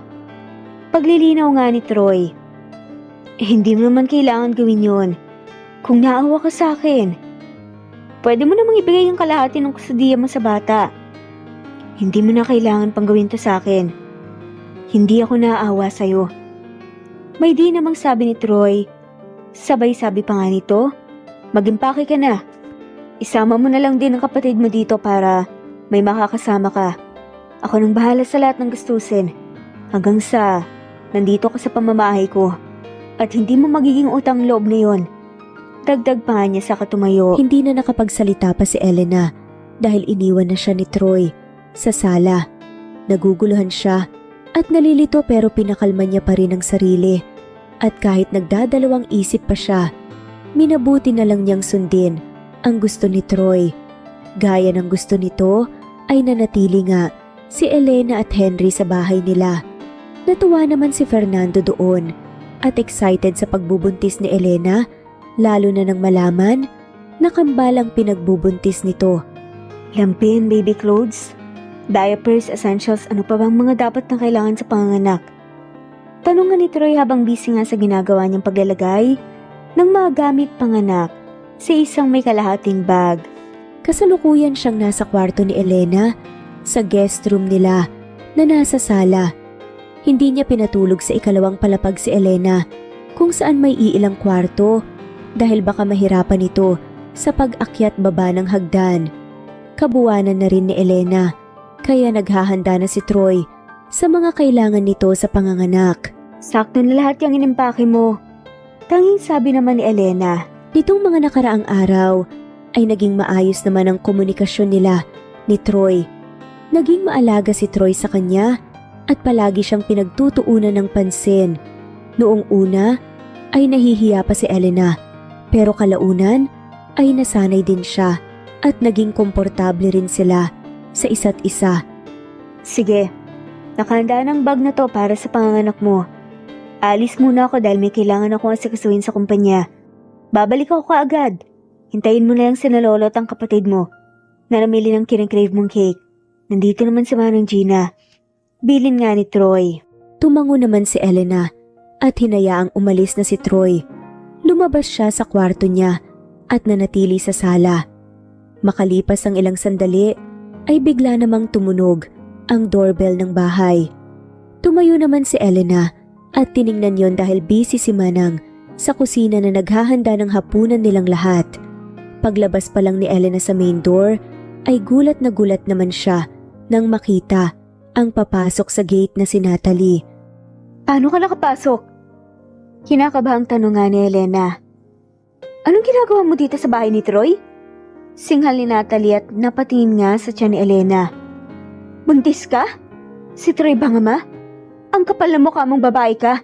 Nagpabuntis ka pa talaga kay Troy.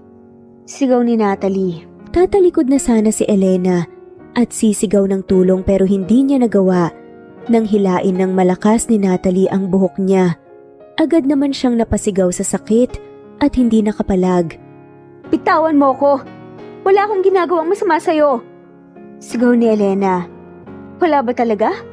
Sinira mo ang pagbabalikan sana namin ni Troy. Sinira mo ang plano ko! Muling sigaw pabalik ni Natalie. Napaatras naman si Elena nang hilain siya ni Natalie palabas ng gate. Napagtanto ni Elena na umuulan pala ng malakas sa labas, kaya naman pareho silang nabasa ng ulan ni Natalie. Bitawan mo ako, Natalie! Wala nga akong kasalanan, si Troy ang kausapin mo! Sigaw ni Elena. Kinapan niya naman ang mukha ni Natalie hanggang sa nahuli rin niya ang buhok nito at buong puwersa na hinila. Napadaing naman sa sakit si Natalie at muntik na siyang bitawan.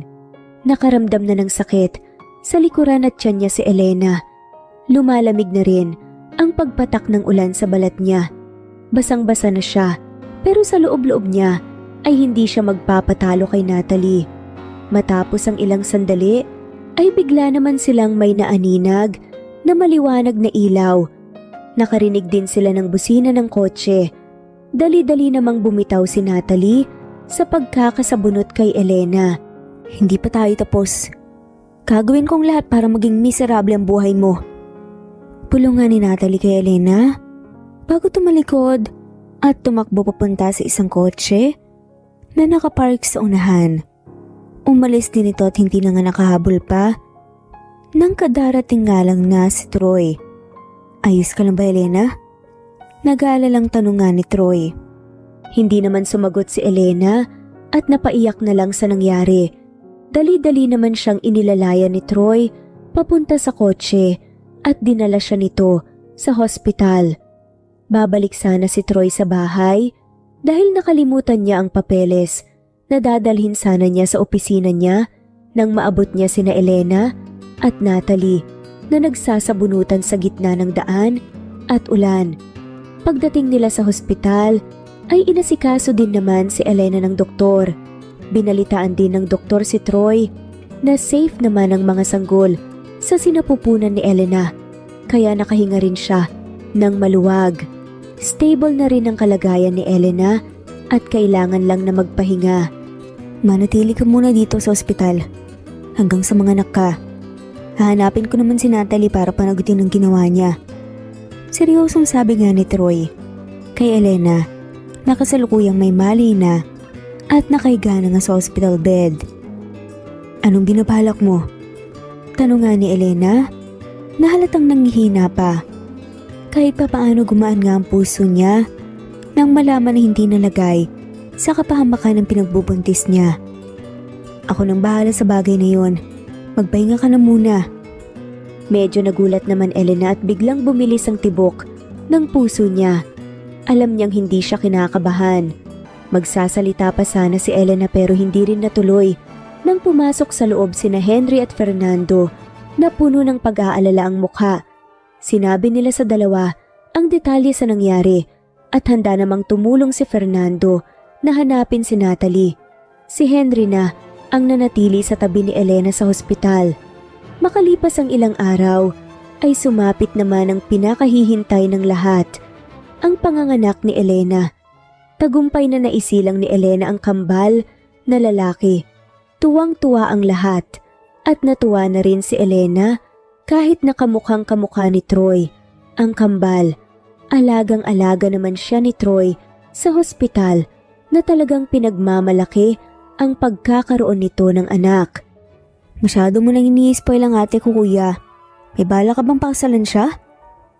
Biglang tanong ni Henry.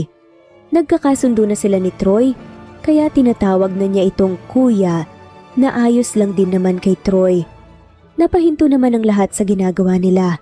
Nagbabalat ng prutas si Troy na pinapakain niya kay Elena habang si Fernando naman ay naaliw sa kambal na sanggol na nakalagay sa isang crib sa tabi lang ng kama na hinihigaan ni Elena. Oo nga pala, tungkol sa bagay na yan.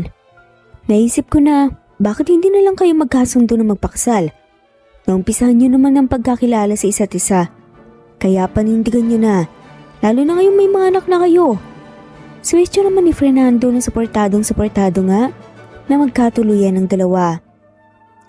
Tanggap niyo po ang ate ko kahit hindi na po kami mayaman. Mula kami sa mahirap at hindi rin nakapagtapos ang ate ko. Baka maging masama lang yun sa image niyo. Sad nga ni Henry. Magagawa naman ang paraan ng pag-aaral. At ayos lang sa akin. Tanggap ko ang ate mo dahil mabait siya.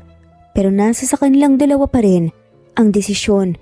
Kung magpapakasal ba sila lalo na't long-term ang commitment kapag naikasal na. Katahimik ka naman ang namayani sa paligid dahil hinihintay nila ang sasabihin nila Elena at Troy. Hindi niyo po ba napapatawad ang isa't isa sa nangyari noon? Pagbasag nga ni Fernando sa katahimikan. Wala namang kasalanan si Troy sa akin. At wala rin akong galit sa kanya. May nababasa ko na pwede naman yung co-parenting. Magkasundo kami sa pagpapalaki ng mga anak namin. Huwag niyo na lang ipilit ang bagay na malabong mangyari. Pabulong na sabi nga ni Elena. Pinag-isipan ko na ang bagay na yan na I'm willing to do it. Hindi para sa mga bata, kundi dahil yun ang gusto ko at desisyon na pinipili ko. Seryosong sabi nga ni Troy. Kung ganon, gusto mo na ba ang ate ko? Mahal mo na ba siya? O kahit may nararamdaman ka na bang konti lang sa kanya? Sunod-sunod na tanong nga ni Henry. Hindi naman nakasagot si Troy. Ang dami mong tanong. Hayaan mo na kaming matatanda na mag-uusap sa bagay na yan. Ani na nga lamang ni Troy. Mangungulit pa sana si Henry nang yayain naman siya ni Fernando sa labas na bumili ng dessert. Wala rin itong nagawa kung di ang sumama. Katahimikan ng namayani sa pagitan ni na Elena at Troy nang umalis ang dalawa. Kukuha lang ako na extra na kumot dahil kulang ang kumot natin. Biglang sabi ni Troy. Tumango naman si Elena at umalis na rin ito. Napahawak naman sa dibdib niya si Elena. Naramdaman na naman niya ang pagbilis ng tibok ng puso niya at sa pagkakataong ito, alam niya na may namumuo na siyang nararamdaman para kay Troy. Iniisip niya na ang mabuting gawin ay isawalang bahala na lang ang nararamdaman niya dahil baka maging rason na naman ito sa hindi pagkakaintindihan at ayaw na niyang itaboy siya ni Troy, lalo na ngayong nagiging maayos na ang pakikisama nila sa isa't isa. Nakaramdam naman ng antok si Elena. Gabi na rin kasi kaya dahan-dahan niyang ipinikit ang mga mata niya para makatulog. Ilang minuto pa lang ang lumipas ay naalimpungatan naman si Elena dahil sa narinig niyang kaluskos mula sa kung saan dahan-dahan niyang minulat ang mga mata at saktong-sakto naman na nakita niya ang isang babaeng nakatali ang buhok at nakasuot ng lab gown na may mask din sa mukha na akmang kukunin ng isa sa mga anak niya sa crib. Agad na napaupo na nga lamang si Elena. "Sino ka? Anong ginagawa mo?" Kulat na sambit nga niya. Hindi naman siya pinansin ng babae at mabilis na dinampot ang isang sanggol. Pero bago pa nito tuluyang makarga ang sanggol, ay mabilis namang napatayo si Elena. Hindi siya gaano makagalaw dahil bukod sa nanghihina ay may dextrose din na nakakabit sa kamay niya. Buong puwersa niya naman itong tinanggal. "Anong balak mo sa anak ko? Kidnapper ka ba?" Sigaw ulit ni Elena at mabilis na dinambahan ng babae dahilan para pareho silang malaglag sa sahig. Nakahinga naman ng maluwag si Elena dahil hindi na paano ang anak niya. Pero umiyak na ito, sumabay din ang isa pa, kaya napuno ng iyak ng sanggol ang kwarto. Mabilis namang kumilos si Elena at tinanggal ang mask ng babae. "Natalie?" Gulat na sambit nga ni Elena. "Lumayo ka sa akin."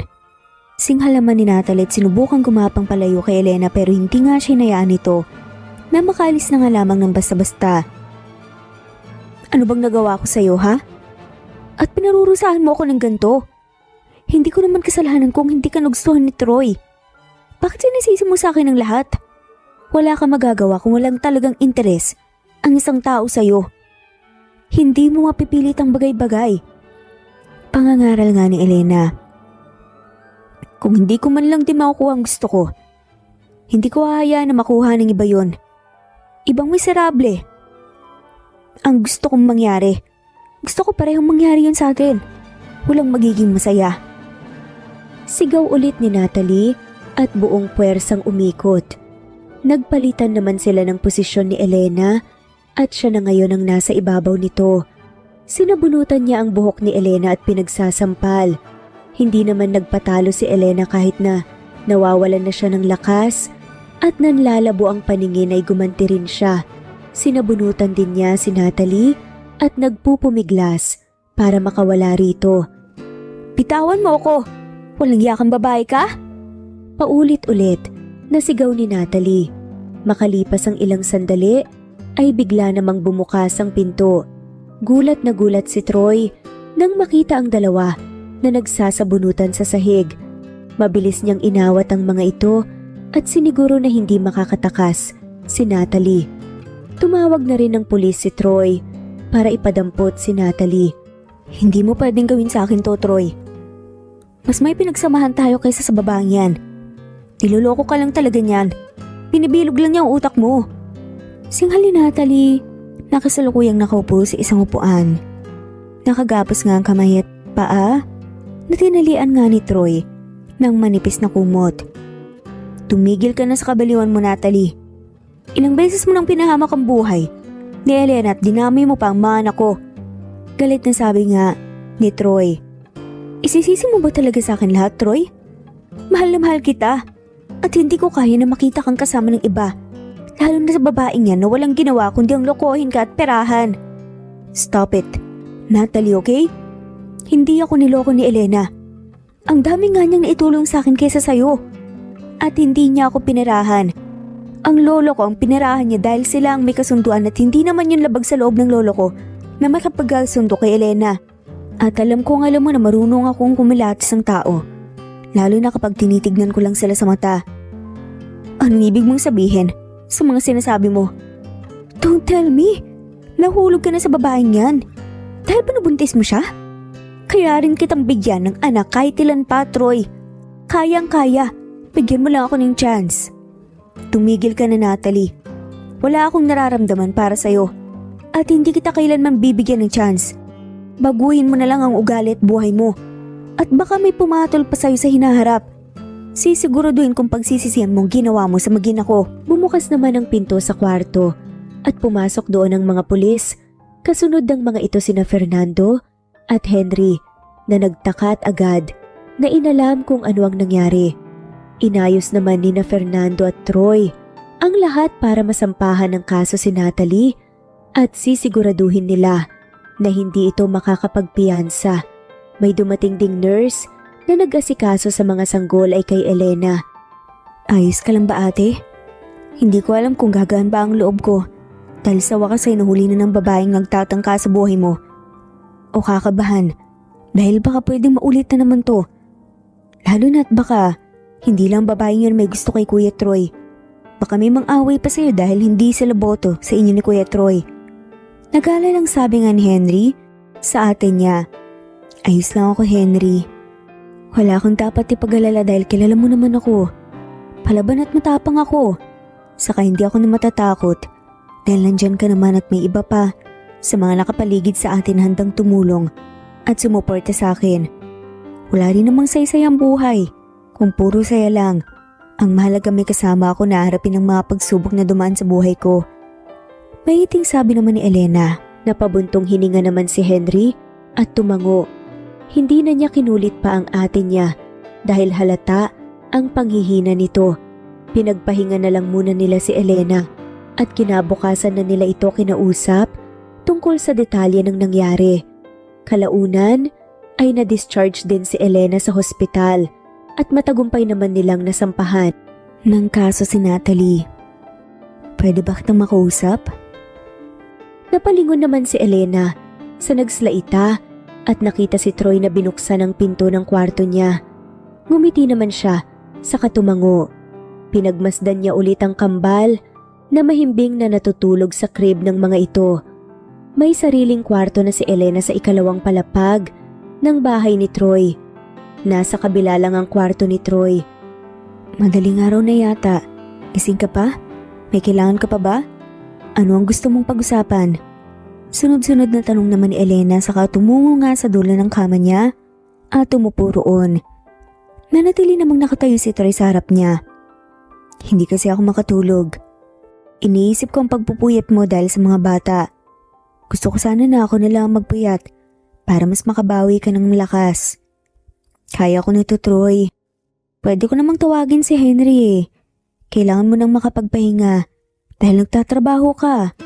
Alam ko na hindi magdali ang trabaho mo lalo na't minsan mo na akong naging assistant. Hindi naman nagsalita si Troy at bigla na nga lamang lumuhod sa harap ni Elena na siyang kinagulat niya. Anong ginagawa mo? Kinakabahang tanong nga ni Elena. Gusto kong humingi ng tawad dahil naging makasarili ako nitong mga nakaraang buwan. Ang totoo niya nagustuhan na kita noon pa lang Elena. Gusto ko ang pagiging masiyahin mo, ang kakulitan mo, ang kabaitan mo at ang pasensya mo. Sa tabi ko. Siguro nagulat lang ako sa mga nalaman ko noon. Kaya naipakita ko ang galit ko sa'yo pero hindi talaga kita kinamuhian. At lalong-lalo na, hindi naman ako nagtanim ng galit sa'yo eh. Naghahanap lang ako ng tamang tiyempo kung paano ko paninindigan at sasabihin ang nararamdaman ko. Hindi ko inaasahan na magbubungang nangyari sa atin noon pero hindi ko yan pinagsisihan dahil unang beses kong naramdaman ang lahat ng emosyon na naramdaman ko ng gabing yon. Gusto ko nang kalimutan na natin lahat ng masasamang nangyari sa atin at magsimula ulit tayo. Gusto mo ko? Hindi makapaniwalang tanong nga ni Elena. Ngayon, mas malalim pa nga ang pagkagusto na nararamdaman ko sa'yo. Elena, ayaw na kitang pakawalan pa. Gusto kong manatili ka sa tabi ko. Gusto ko na palaging buo ang pamilya natin. Elena Santos, will you marry me? Nagulat naman si Elena sa biglaang proposal ni Troy.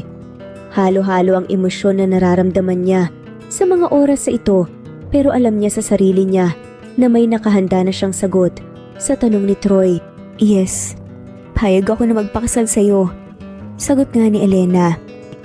Natuwa naman si Troy at agad na may kinuha na singsing sa bulsa niya. Agad niya itong isinuot sa daliri ni Elena at niyakap ito ng mahigpit.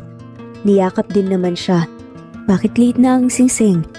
Hindi ba dapat pinakita mo yan habang tinatanong mo ko? Kunot noong tanong nga ni Elena. Sorry, nakalimutan ko pa nga lang kunin sa bulsa. Nadala kasi ako ng emosyon ko eh. Hindi mo naman siguro babawiin ang sagot mo, di ba? Tumawa naman si Elena at kumawala sa yakap ni Troy. Shh, wala akong sasabihin ganun. Hinaan mo nga ang boses mo dahil baka magising mga bata. Pulungan niya. Tumangutong naman si Troy. Pwede bang dito na lang ako matulog? Magtabi na lang tayo para naman matulungan kita sa mga anak natin. Promise. Wala naman ako ibang intensyon. At wala akong gagawin kahit na ano na walang permiso mo. Tumawa na nga lamang si Elena. Sige, wala namang problema eh. Kung makakatulong ka naman sa akin sa pagpupuyat. Sabay na silang humiga sa kama at natulog. Lumipas ang mga araw at naging madalas nga ang pagpupuyat nila dahil sa kambal. Tinutulungan naman sila ng mga kasama nila sa bahay na nadadamay sa puyat nila.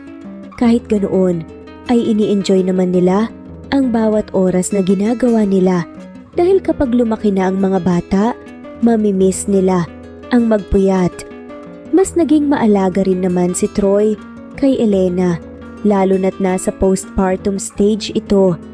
Masaya naman ang puso ni Elena dahil kahit papaano ay nakakasama at tumutulong na sa kanya sa mga hirap na nararanasan niya ngayon bilang first time mom. Dumating araw ng kasal ni na Elena at Troy. Masayang masaya ang lahat ng dumalo sa kasal at hindi inakala ni Elena na marami palang nakasuporta sa relasyon nila ni Troy.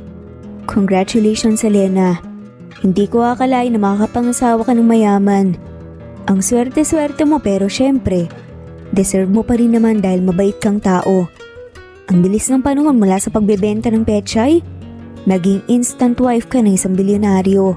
Natutuwang sabi ni Clara na kaibigan ni Elena na hindi niya kinalimutang imbitahan sa kasal niya. Nasa venue na sila ng kasal at busy na busy ang mga tao sa paligid na nakikipagkwentuhan sa isa't isa. Salamat, Clara. Salamat din nakarating ka. Hindi ko rin inaasahan ang nangyayari sa akin ngayon pero alam ko na lahat ay may kanya-kanyang pagsubok na pinagdadaanan bago natin makuha ang masasayang pangyayari sa buhay natin. Makahulugan namang sabi ni Elena habang nakangiti. Kung ganoon, handa ako sa anumang pagsubok na yan. Basta ba, katulad ng asawa mo, ang naghihintay sa akin sa dulo. Gwapo na, sobrang yaman pa. Natatawang saad nga ni Clara. Tumawa rin si Elena at nag-usap pa sila ng ilang minuto. Nagpaalam din naman si Clara na babalik sa mesa niya dahil nandoon ang ibang kaibigan nila na tapos ng batiin at kausapin si Elena. Kang sabi ni Lolo Fernando na nagtitinda ka ng pechay na gulay dati. Bulungan ni Troy sa tenga ni Elena. Tigilan mo nga ako sa pechay na yan. Ibang naalala ko sa gulay na yan eh. Saway pa nga ni Elena. Bakit? Wala namang mali sa sinabi ko ah. Saka nang dahil sa pechay mo humantong tayo sa ganito. Nagbebenta ka noon ng pechay mo pero ngayong pinagmamay-ari na ng petsayan mo. Makakalibre na ako lagi, di ba? Tigilan mo nga ako dyan, Troy. Grabing pakinggan yan kapag binubulong mo. Saway nga ni Elena. Tumawa naman si Troy dahil tagumpay niyang naasar si Elena na sinuyo niya naman agad at nagkabati rin sila.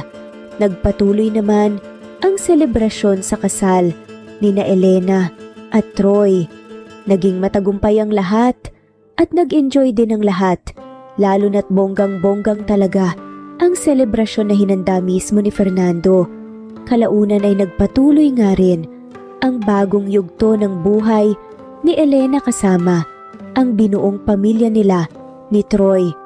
Marami silang natutunan sa mga nangyari sa kanila at sa kabila ng lahat at buong puso pa rin nila itong tinanggap at pinili na magkasamang magpatuloy sa hinaharap.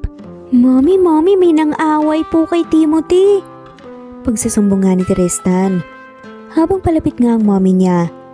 Nang-away? Bakit? Ano bang nangyari? Makalipas ang 10 taon, tanong naman ni Elena. Agad niyang sinamahan ng anak papunta sa kinaroroonan ng kapatid nito. Kasalukuyan silang nasa park na malapit lang sa bahay nila. Pinasyal niya ang mga anak dahil gusto ng mga ito na lumabas. Pinipilit po siyang paalisin ng isang bata kahit na nauna nga siya doon sa may swing. Sagot naman ni Tristan. Pagdating nila sa may swing, ay nadatnan nga ni Elena na may umaaway sa anak niya. Bago pa siya makalapit sa mga ito, ay may bigla namang sumulpot na babae at pinalo sa puwet ang batang lalaki na kung hindi siya nagkakamali ay nasa 7 taong gulang pa. Agad namang umalis sa swing si Timothy nang makita ang mommy niya at lumapit ito sa kanya. Ilang beses na kitang pinagsabihan na huwag kang basta-basta ng agaw. Hindi ba tinuro ko yun mapaulit-ulit sa'yo? Singhal ng babae sa anak. Sorry, mommy!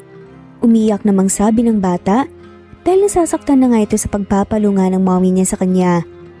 Huwag mo nang paluin ng bata, miss. Pagsabihan mo na lang muna at intindihin. Pangaralan mo ng maayos. Sabi naman ni Elena. Nilingon naman siya ng babae at pareho silang nagulat sa isa't isa. Natalie? Gulat na sambit nga ni Elena. Hindi naman kagad nakapagsalita si Natalie. Kinausap niya ang anak at pinalis muna. Ganon din naman ang ginawa ni Elena sa mga anak niya. Nang makalis ang mga bata, ay muli naman silang nagharap. Nagkita tayo ulit. Inaasahan ko na talaga ang mangyayari to. Hindi na ako nabigla pa. Sad nga ni Natalie. Tumawa naman ng mahina si Elena. Ayaw niya nga ng gulo.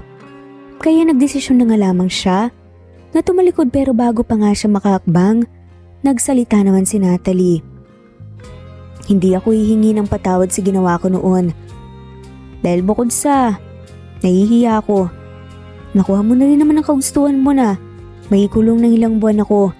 Naging miserable na din ang buhay ko at marami kong napagtanto sa buhay. Nakarma pa ako dahil iniwan ako ng tatay ng anak ko. Ayoko na rin ng gulo, kaya hindi mo na ako kailangan katakutan pa. Napangisi nga si Natalie. Hindi ako natatakot sa iyo, no. Ikaw ang gumawa niyan sa sarili mo. Lahat ng desisyon natin may kapalit at may consequences. Hindi mo palaging nakukuha ang gusto mo. Pero kung mananatili ka lang na mabuti sa lahat, baka swertehin ka sa dulo. Wala pa rin yung kasiguraduhan pero ang mahalaga wala kang dala-dala na mabigat sa dibdib mo.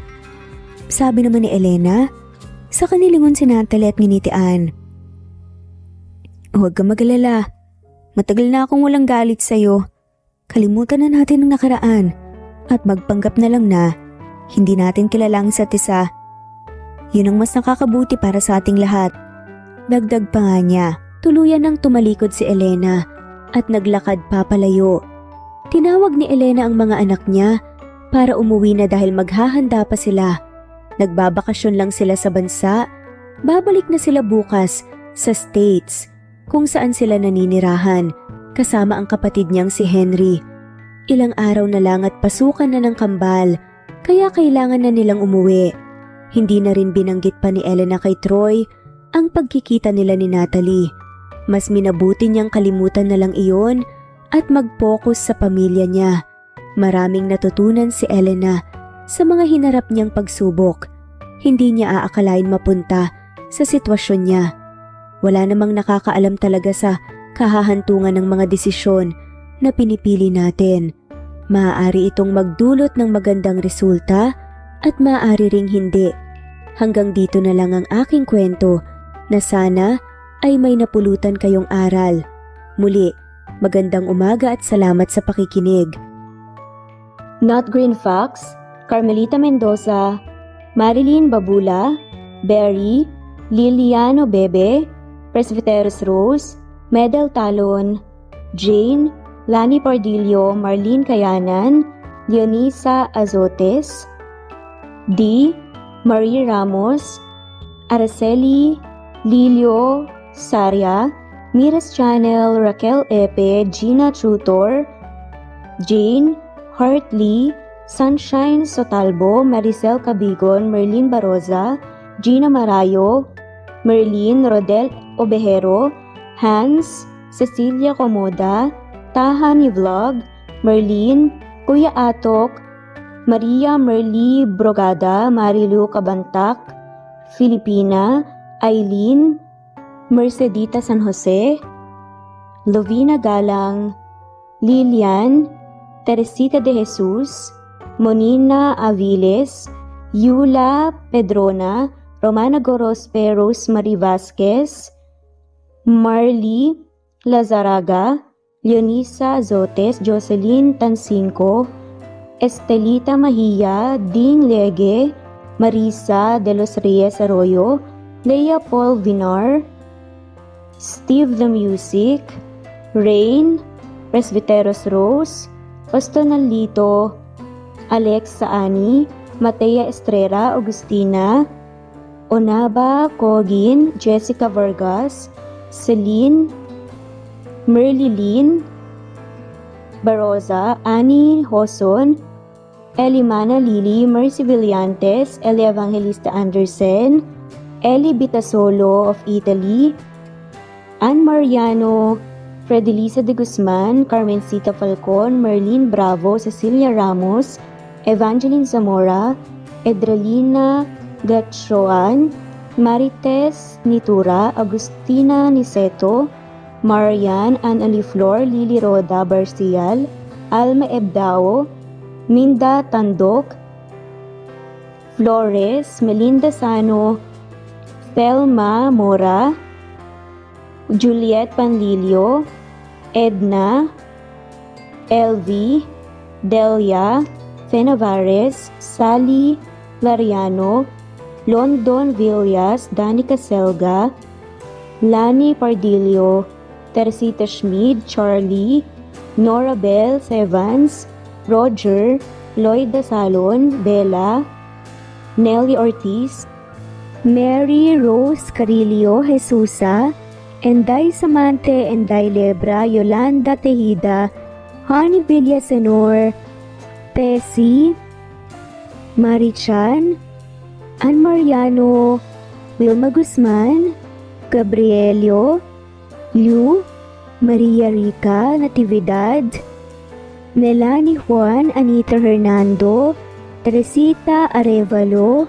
Raquel Magno, Carmencita Falcon, Flordet, Nat Green Fax, Luz Templo Nuevo, Teresita Schmid, Flor Cabrera, Virginia Salazar, Luz Templo Nuevo, Leia, Madeline Tagle, Wilma Villafuerte, Isaac Ablon, Menchita de Belen, Federico, Mercy Edrosolo, Fe, Adam Samachas, Quinciano Ebas, Eli Ramirez Elizabeth Gilas, Harem Ruhi, Julius Edna Romero, Charlie Angelina Samia, Emma Gadiano, Rosemary Vasquez, Lisa, Estelita Mahia, Elvi Candontol, Corazon Danke of University of Eastern Philippines University, Teresita, Neil Bacolor, Evangeline Zamora, Charlie Jane Clemente, Susan Upaga, Susan Rodrigo, Fred Deliza de Guzman, Juby Hernandez, Helen Morillo, Edarlina Fahil, Rosie, Juliet Kaday, Kuya Atok, Betty Losnong, Crescent, Susana, Tessie, Rumbawa, Lovina Galang, Aida Jurado, Emily Kinlog, Mirna Hamero, Liz Berito, Gabrielio, One Spotify, Imelda Fortes of Columbus City, Larry Malapaya, Dance, Remy's Life Official, Ellie Evangelist Anderson, Choi Choi, Ri, Jasmine Baya, Jerowina Aquino, Emeguba, Marilyn Babula, Shane Villarmino, Beth Sardina, Gabriel, Nino Regidor, Mel Abrogar, Rosemary Vasquez at shoutout na rin po sa lahat ng mga walang sawang sumusubaybay. Maraming salamat po.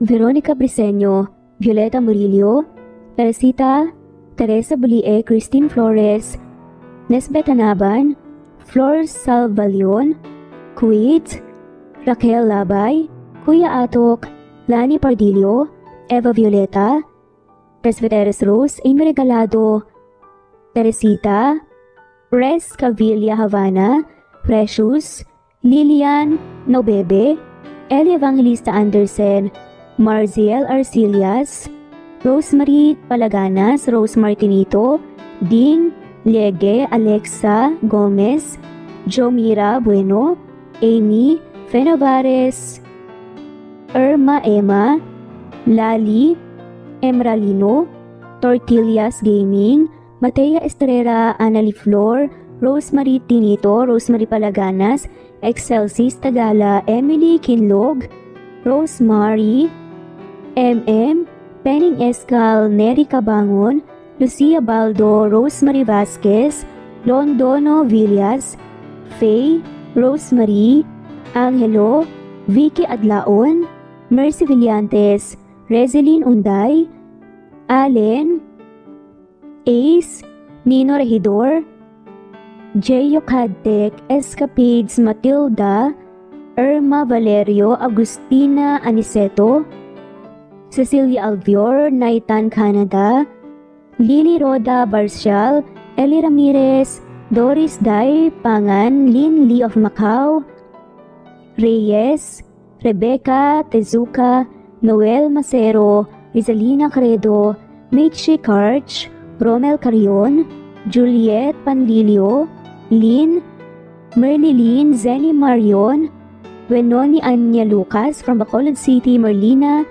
Aparata, Annalyn Nantes, Flordette, Lorena Utod, Rodrigo Valerio of Balanga City, Bataan, Rosal, Rosalie, Ana Flor Saico, Carlo Gayorgor, Jelly Tampos, Rosemary Vasquez Presbyteros Rose, Eli Evangelista Andersen, Fe Navares, Ostonalito Catherine, Ara Adhani, Jean De Best of UK, Lily Sales, Rose Mebukadon of Saudi Arabia, Ellie, Liliano Bebe of Italy, Lily, Loida Gabas, Ellen Cervantes of Malolo City, Bulacan, Evangeline Zamora, Jennifer Odias of Claveria Miss Oriental, Nori,